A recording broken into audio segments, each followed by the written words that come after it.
one of the things we have built this campaign around is that we might already have what we need, and it might be sitting in your cupboard. It's one of nature's oldest innovations, easy to grow, affordable to eat, and good for people and planet. Beans, peas, and lentils are this kind of unique food which basically no one will argue with you and say they can't do well. So we have embraced that. And so let's get people eating beans and let's encourage people to eat beans.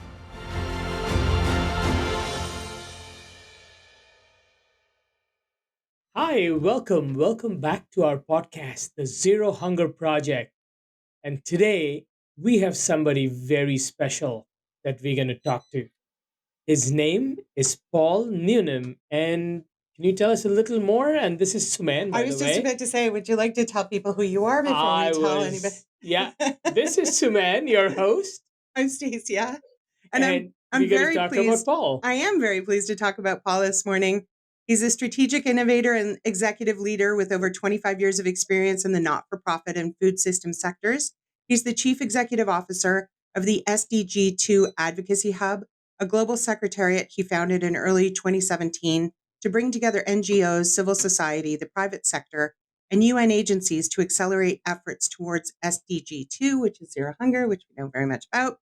Among his landmark initiatives, Paul has launched the Chef's Manifesto, a global network of over 1,800 chefs across more than 100 countries dedicated to championing sustainable food systems. He also spearheads campaigns like Beans is How, which aims to double the global consumption of beans and pulses by 2028 to tackle nutrition, health, and climate challenges. Additionally, Paul hosts the weekly podcast Future Fork, where he engages with global thinkers to explore food systems, innovation, and strategy.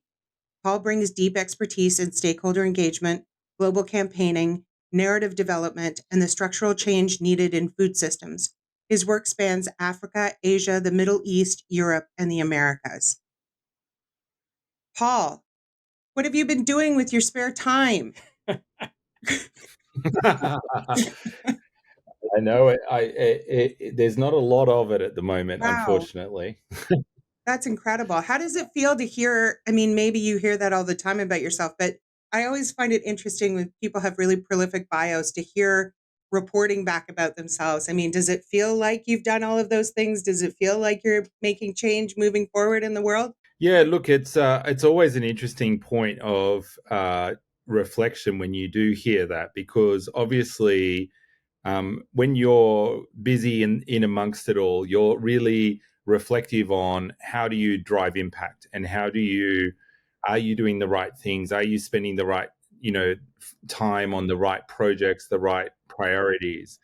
And I guess sometimes when you hear that back, you kind of are reminded of the choices that you've made and where that's worked and where that sometimes had some challenges. Well, from over here, it seems like, you're doing fine. You seem to be managing your time just fine, doing some pretty incredible things.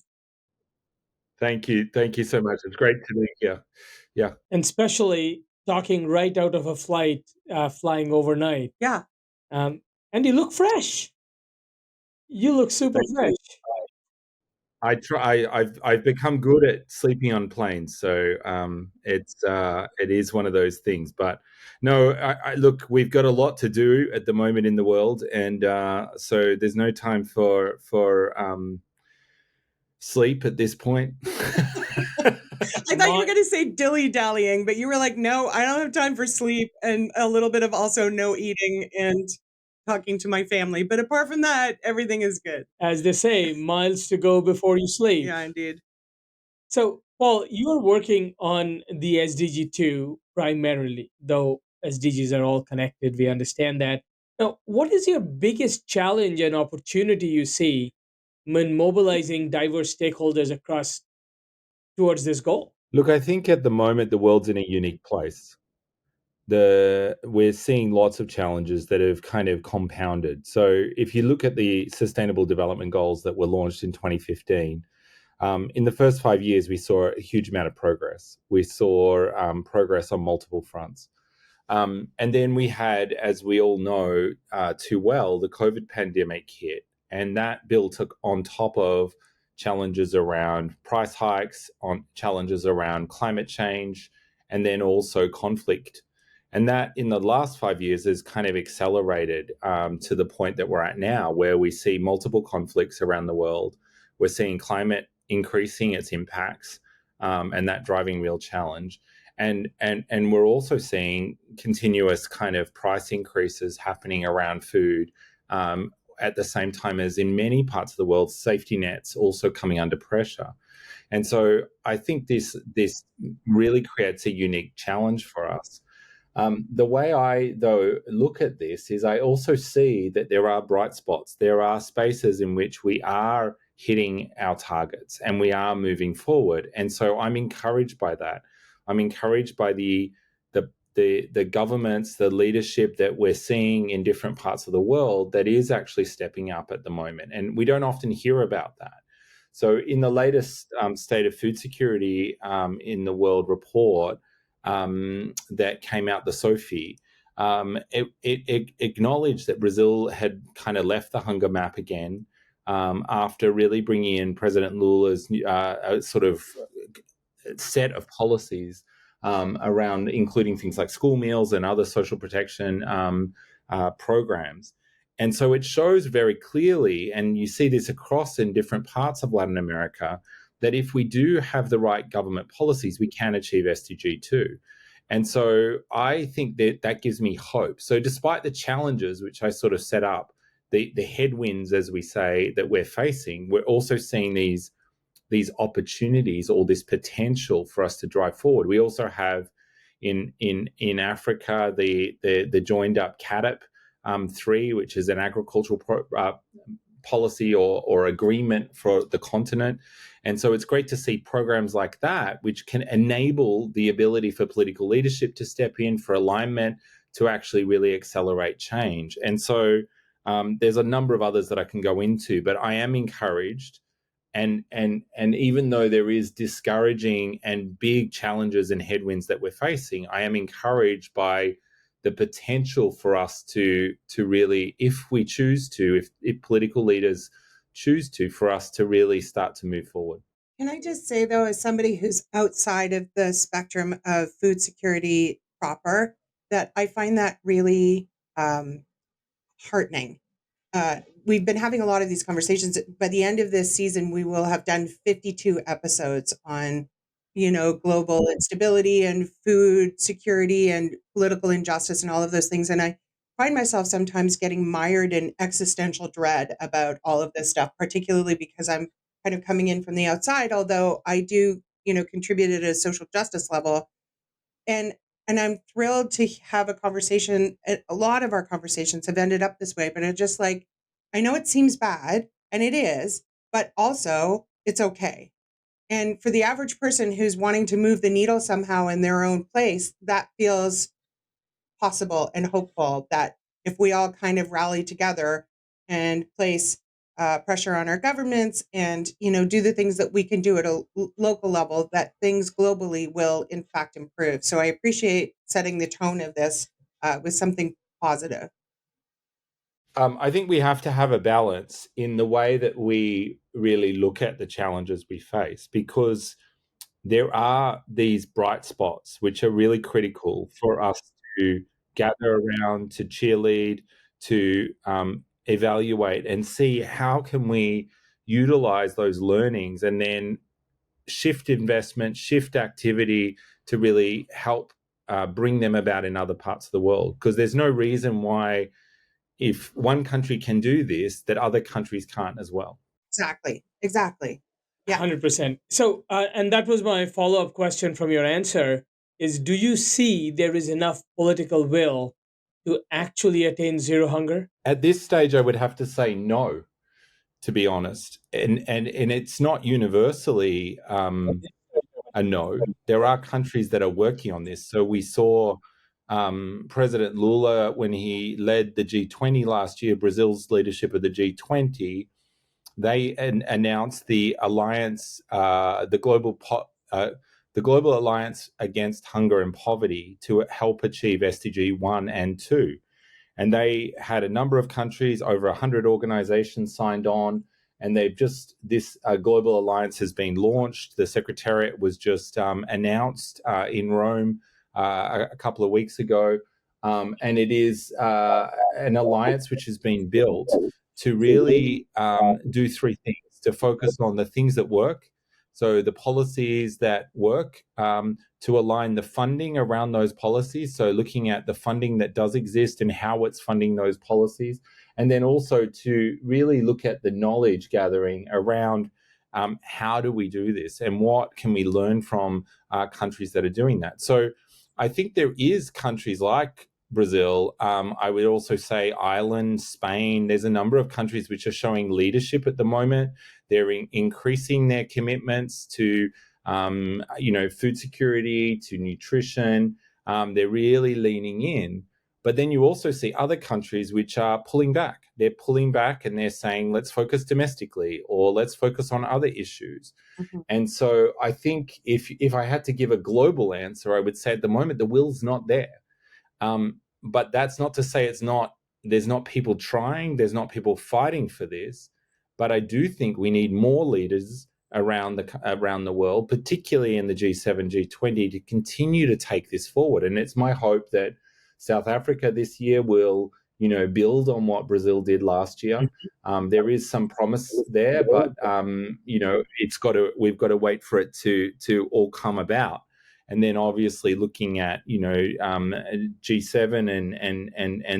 and what happens in 2026. So, I do think there needs to be leadership, but I also think we need to look for leadership in other parts.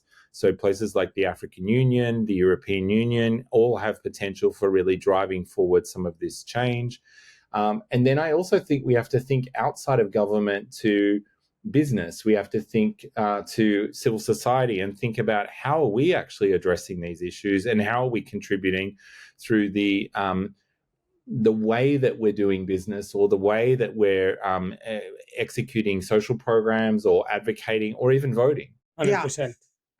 I wanted to ask you, one of those bright spots, one of the ways in which you've been engaging with civil society is by creating this incredible Chef's Manifesto that's grown into a powerful network of 1,800 chefs over 100 countries, which is crazy. First of all, how did you do that? How did that come about?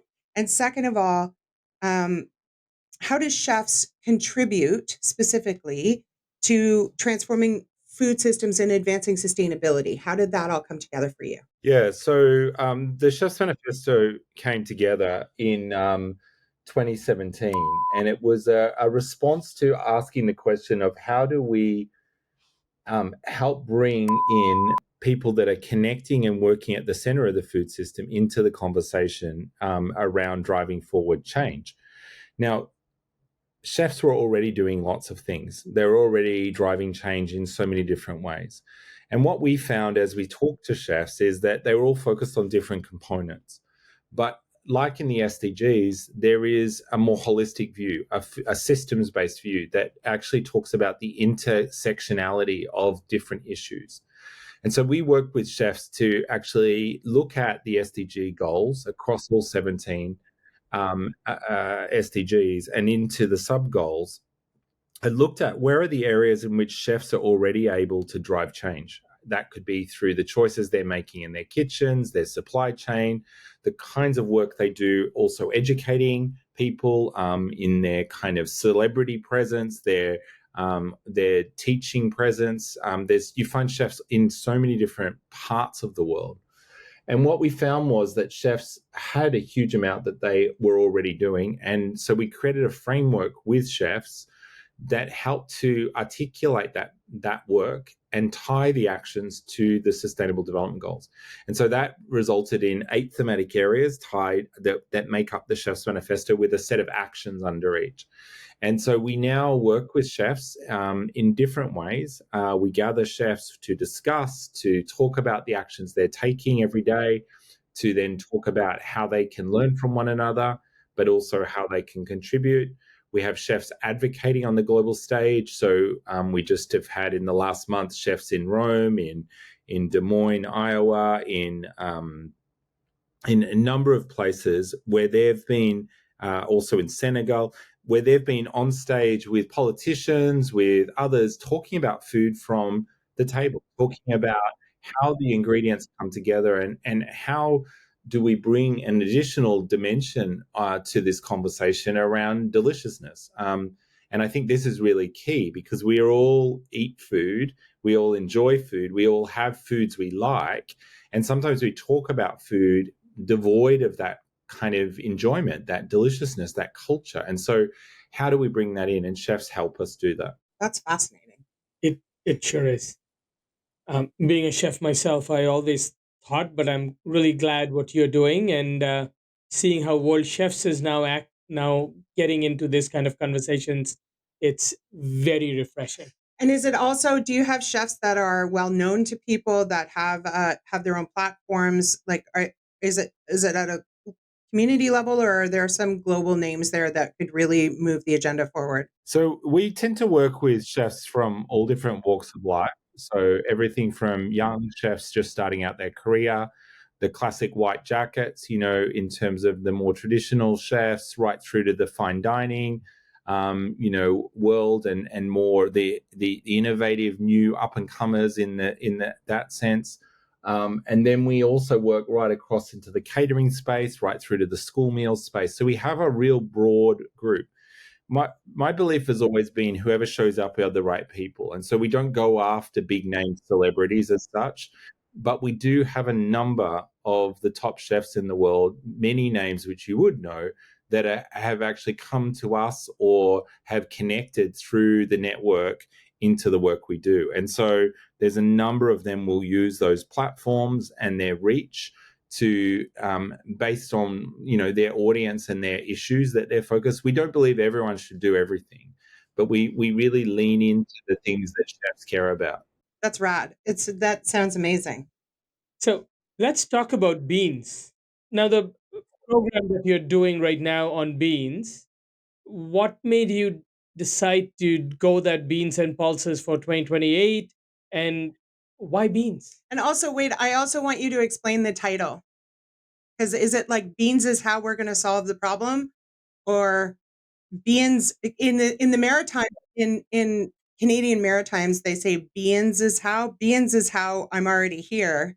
It's sort of it's a slang vernacular kind of thing, but is that basically it? It's beans is how we're going to solve the problem. Yeah. So the way this campaign came about was looking at the fact that we stand at this critical point in human history where the problems we face are very vast and they're very complex. And so sometimes it can feel impossible to imagine that there could be simple solutions to help us answer some of these big questions. Some of the big questions are around how do we feed a world that's growing faster than ever? How do we ensure that meals can be both sustainable and nutritious? How do we think about reducing dietary disease in an affordable way? And how can we even maybe help save our planet from overheating? And so often we think about brand new futuristic technology conceived by our greatest minds. But one of the things we have kind of built this campaign around is that we might already have what we need, and it might be sitting in your cupboard. It's one of nature's oldest innovations, easy to grow, affordable to eat, and good for people and planet. And so the idea is to answer all of these questions is beans is how. And so this campaign came from looking at and addressing that challenge and saying, here's a way in which when things get really complicated, we have to start somewhere because otherwise you get paralyzed. People are like, do I eat eggs? Do I not eat eggs? Like the advice on eating eggs has flip-flopped around, and you can get advice to tell you anything. You should be only eating eggs or you should never eat eggs. And that's just an example. Then it's like it goes into every other ingredient. Whereas when we were doing the UN Food Summit, there was actually a chef came to a meeting. He had been the Obama's chef, and he said, we should just eat more beans. Like he said, we need to, if we're going to change the food system, focus somewhere. And we have to pick something. And we need to pick something that does more than one thing at once.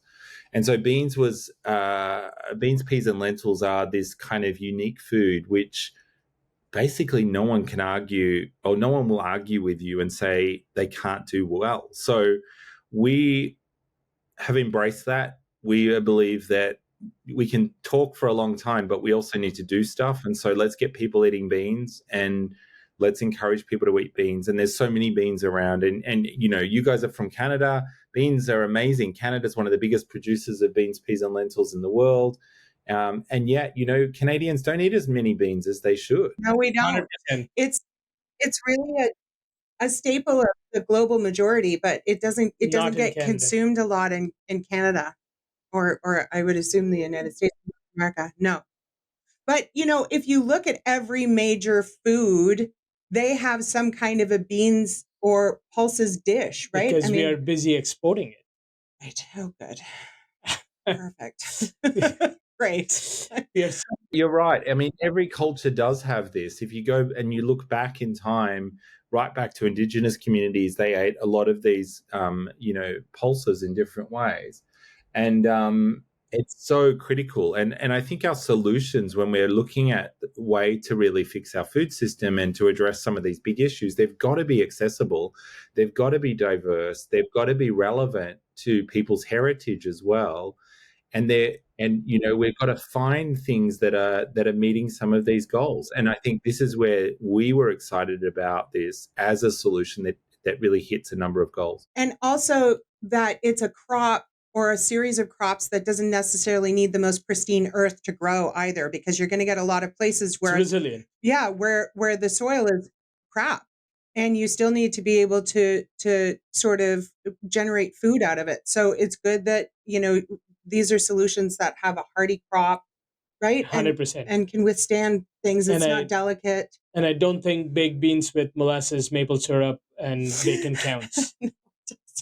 I had to say that. No, it My doesn't. favorite breakfast I mean, item. it's delicious, but also give me a bowl of dal and I'd be very happy, Yeah. right? So good. Cassoulet. So good. Go to Quebec. I want to talk about your podcast, because one of the questions that I ask our guests often is, what is your pie in the sky best case scenario for what's happening in your lane currently? And I feel like you're addressing that in your podcast. You engage with innovators across food system landscapes.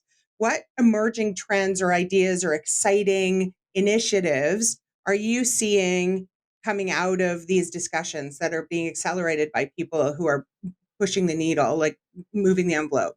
I really love I feel it a real opportunity to be able to talk to so many different people on Future Fork, because what it does is it helps give you a tapestry of solutions. It helps show you a variety of perspectives. Everyone's coming at it from their own background, their own perspective, but they're contributing something. And so we interview people from all different walks of life, all different parts of the world, and they bring out different dimensions of the challenges that we're facing. And when you look at the challenges and you break it down, and every one of us takes on an element of that, whether that be around decolonization, whether that be around nutrition, heritage, farming practices, you know, then what you can start to do is you can start to see progress. You can start to see ways of changing thinking or joining up. But I think that the challenge is sometimes is having that dialogue, and it's opening up that dialogue so that you can actually hear. And I think what I find in talking to people is that there's way more we have in common in what we're trying to achieve, but often sometimes we get stuck in trying to kind of get our point across rather than hearing what others are saying. And so for me, dialogue is much more important, and I think part of driving forward that solution. Yeah, that's cool. I love that. It's creating an infrastructure. 100%. Yeah. Now, continuing on this, if you had that one magic wand or one advice for policymakers and advocates working on SDG2, what do you think you want to say, that one piece of advice? I would say we need to work together in a way that is not competing with one another, but that is collaborating with each other. So get behind the things that are already proving to have success, and let's stop arguing about what's missing and start getting behind what's already happening and make it successful. Great advice. That's good. That'll work. That's We great should call somebody advice. right now before Paul falls asleep and get him on the phone and get them to do something. I always get so fired up in these podcasts. I'm like, let's call somebody right now. Like, we should be able to do that. Well, I think sometimes we get stuck and we keep trying to set up new initiatives or new ideas. We keep replicating rather than going, you know what, there's stuff that's already happening that we can just do. And I think that's like part of our beans idea is it's something that's already online. There's no investment needed in, going and, getting in the science lab and trying to develop something new. It's already there. There's also, when we work with chefs, there's lots of stuff they're already doing. How do we just learn from that? How do we share that? How do we get that out there and encourage them to do more? So I don't know. I believe that if we can really raise that awareness, I think we can really accelerate and encourage more people to do more, because it's, I think sometimes people, they think they've got to come up with a new idea or a new initiative to be successful, and all that does is sometimes replicate. Yeah, and when I close out these podcasts, I always ask people what it is that they wish they could talk about more, or what is the one thing that nobody's talking about that you want to really bring to the fore. But that sounds like your answer. It sounds like, stop trying to reinvent the wheel, stop getting in your own way, take a minute, take a beat, see who else is doing stuff, and then join forces, because the way that we're going to solve this is if we all do it together, not if we're so siloed that we don't 100%. even know that our neighbors are also trying to do something, because then it's a wasted effort, it's wasted money, it's wasted social capital, it's Everything. wasted all kinds of things. And what you're proposing with all of these initiatives that you have going on simultaneously, concurrently, is that we could actually turn this into an infrastructure, a network, a blueprint, which could then be moved over and to overlay onto different cultures and societies to be able to look at this in a multifaceted way, which feels very powerful, optimistic, energizing, effective. Absolutely. I'm here for all of it, Paul. Sign me up. Absolutely. Well, I think you've just summarized it very well. Thank you very much. And Paul, just in Rome very recently, when you've mentioned Brazil quite a few times, when President Lula was on the stage and right in front speaking, it was such a fan moment for me. I was like, oh my God, he's here and he's speaking. It was really cool. And hearing you speak about Brazil and the Brazil's policy, President Lula's work in 1990s versus now taking it to the next level, certainly is a great compliment to what he's doing and what Brazil is leading to get out of the hunger map. Yeah. And I think what when you think about Brazil, what's amazing is that Brazil's got off the hunger map, and then they reversed the policies and they got back on. And then he came back into power and he implemented the policies and they got back off within a year. So this is, when you asked about is there political will, in most countries, there are policies that can be implemented that could get hunger and end hunger in those countries instantly or within a year.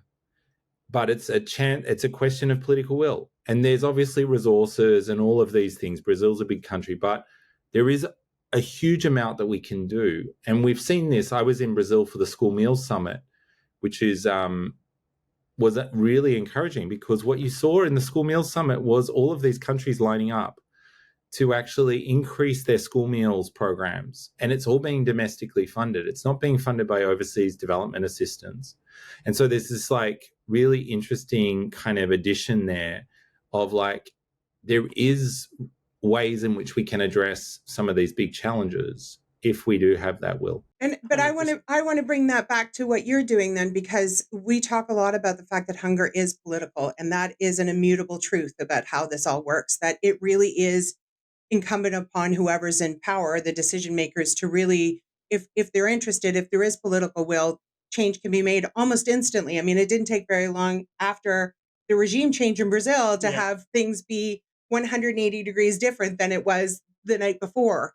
And I think that because that is so fleeting, depending on the type of government in each country, it's important to have other programs at play, like what you're doing, and these infrastructures and these blueprints that aren't politician dependent, right? Because if you're waiting for somebody to be in line at a meta level with you, you're going to be waiting forever. So what you're doing is sort of meeting in the middle of this space where hopefully there is political will from above, but also you're like, you know what? We can have community will.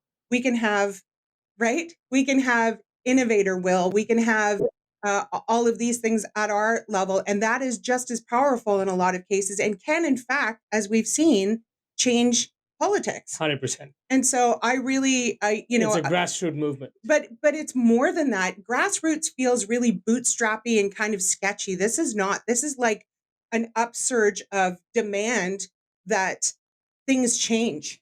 And it feels very powerful to me, and it feels very positive, and it feels sustainable in spite of whatever the political climate is in any place at any time. And that's why it feels possible also. So I really congratulate you on the efforts that you've been putting forth on a number of different planes, and the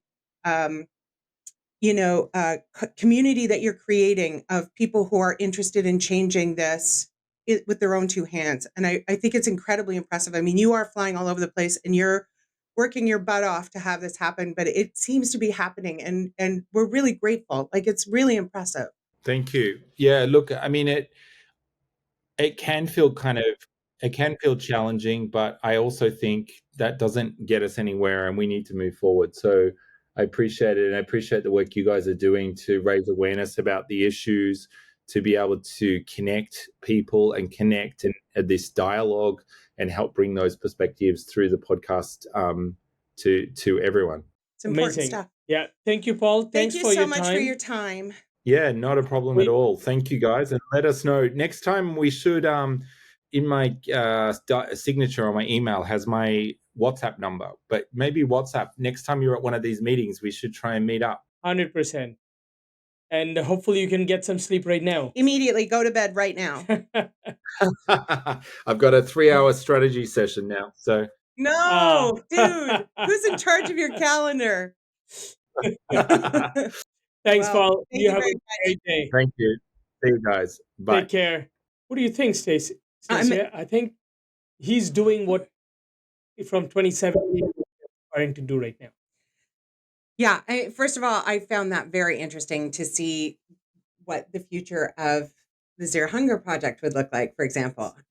What it means is you're getting a whole bunch of more frequent flyer points than you already accumulate. So just buckle up for that. But I love how Paul is attacking this on a bunch of different fronts. And I love how positive it is in terms of like, hey, let's concentrate on one thing that we can change, which is, for example, growing beans and pulses in all over the world. It's a food that a lot of people already eat. It's readily available. It's a simple solution. And let's just concentrate on that one thing, because I think even for me, learning about all of these things, it's very easy to get lost in all of this, and to nail some stakes into the ground, which he very clearly is doing. He has a lane. Paul has a lane, and he's 100%. Staying in it.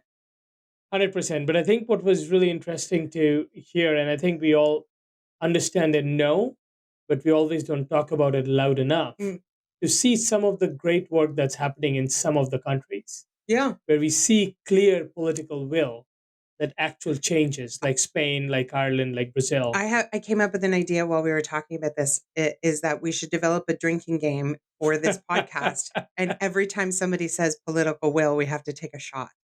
I'll start with coffee. And we'll see. We'll see how far we get before one of us has to lie down. Exactly. Because we talk about political will a lot, but it's because hunger is political. Yes, but like a great proof of the pudding is Brazil. And we keep saying, and in our earlier episodes, we tackled Brazil a couple of times, had some speakers from Brazil talk about different programs. But they are a great example. The current president in 90s, he put some policies together. Then he lost his seat. When he came back, he implemented them. And look what it's taken them. So it's clear proof. Well, and I also like the fact that there was no sort of like, I told you so. It was like, okay, listen, I Let's fixed do this it. problem once. I'm just going to come in and fix it again because I'm a socialist president, because of whatever, whatever his platform is. But it is possible, and it's very challenging, but it's not that hard on paper Absolutely. to solve these problems. We just need political will. We need drink your coffee. I'm taking my shot of we coffee. We need these types of things, but as Paul said, they're already here. Yeah. Like, we don't need to reinvent the wheel. We just need to shine the light on the stuff that's already happening and maybe sew some of those things together a little bit. 100%. And one thing that is a takeaway, and once again, we know these things, but we always don't talk about it enough, that it's not just the policy that will change everything. No. It's a hand-in-hand approach Yeah. for the NGOs, the policymakers, the private organizations, Civil from the community society, members, yeah. civil society, Yeah. everybody to work together. Yeah. And that is exactly what's going to change this. And the word he used, which is a sort of a buzzy word in a lot of different areas, but it's because it's important, is intersectionality. That there is a place where all of these concepts converge, and in that place is where change occurs. 100%. And I think that is important for us to keep in mind as we move forward over the next reiteration of the Sustainable Development Goals, the next 4 years and beyond, that the key conversation is the current SDG 17, which is partnerships. And how can we all come together to solve this problem and not just one or the other? I have a question about the SDGs. So the goal is 2030. Varying degrees of success. 4 years, yeah. Is there a do-over? Like, do we that is get exactly to take a what mulligan? is happening in Qatar. Okay. Is with the World Summit for Social Development. Right. The first one happened in Copenhagen in 1995. Mm-hmm. That is where the marching orders were given for the Millennium Development Goals and now the Sustainable Development Goals. Okay. So now the second World Summit for Social Development in Qatar is giving the marching orders for what is post-2030. So this is technically then the third wave of development goals, because you said the first one was the Millennial Development Goals, which I remember in school. And then the second one is the Sustainable Development. So what are they going to call the third one? We don't know, but I got to say, Saudi Arabia has been toiling with XDGs. And we can probably do a whole episode on XDGs. How about that is kind of where they are going with, depends what comes out. How about the hurry up and do something development goals? We're running out of time development goals. Global fireball development goals. President Lula as the world president of hunger? Let's just do that. I think that would solve a lot of problems. Smart. Yeah. But great chatting, and we look forward to our next episode. Yes, absolutely. And for those who are sitting and watching us or listening to us, please follow us so you know when the episodes are coming out. And look forward to chatting, and together we will attain zero hunger.